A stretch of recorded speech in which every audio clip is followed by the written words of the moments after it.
Hey Rwby viewers, it's Halos with the ever first Halos Rwby Theory video, and today we are talking about the ever first poll I put up on the Rwby Amino app, which is, what is your favorite character out of the main team? And to my surprise, it was Rwby. I thought it'd be someone like Yang or Blake that either is more relatable or is just more comical. But no, it was surprisingly Rwby.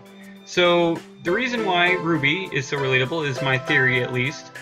Three main concepts: her color, weapon, and character development / personality. The reason why I say it's these three things is because to me that's the most noticeable of the character and what you get right off the bat. Because when I made this poll, it was actually a while back when we were still in, I think, season 3, to season 2 of Rwby. Again, those are the most noticeable and, again, basically her character. So to start off, we have color. Color is very interesting because this takes more of a psychology stance in the sense that when you see different colors, they actually portray different emotions. A good person who explains this is, again, if you guys ever heard of game theory, shout out to his channel. I am a big viewer of his and I actually like his content. He made a video about color and how it affects your personality and how it affects people's perception of things. If you want a link to that, it's in the description. But yeah, it explains that red itself is more of like a calm color and it's actually very comfortable to our eyes. So that's how we associate so much comfort with this character. So again, red actually helps out the character a lot.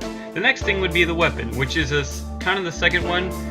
It's basically about the sniper rifle / scythe being such a unique concept amongst all of us. It brings curiosity and it makes us want to learn more about the character. Also, it was proven that the weapon itself was so interesting that when the fandom did a poll on the weapons and who thought that had the most interest in it, surprisingly, out of the 7,000 people that did vote on the poll, about, I think 900 it was, 700 to 900 people said Crescent Rose was their favorite or most interesting.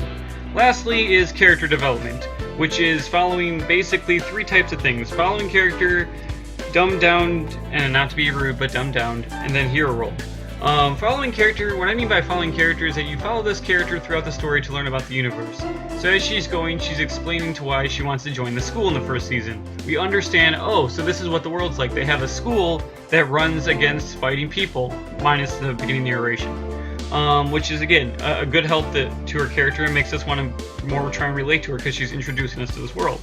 In a dumbed down sense, now again, I'm not to be rude, but the character in some senses has lack of sense to interpret things in a very wise manner. This is a good thing though because she's developing as a character and becoming smarter as an individual. At the same time, she's also giving us more context to the world because she'll ask some things that we don't know as well because we don't live in that universe.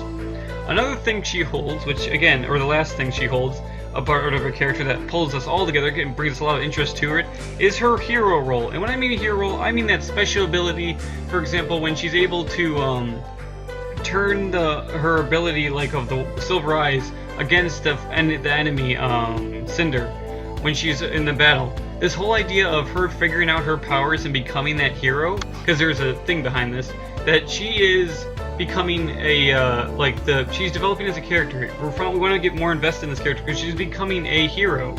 If you guys want to go look it up, there's a thing called the hero cycle that basically shows how a hero or how stories of heroes are written, in the sense that they start as any normal person and then slowly figure out or get powers as they go and get a mentor to follow off of, or some type of mentor that leads them throughout a story. It's a really interesting concept. I highly recommend you go look at it.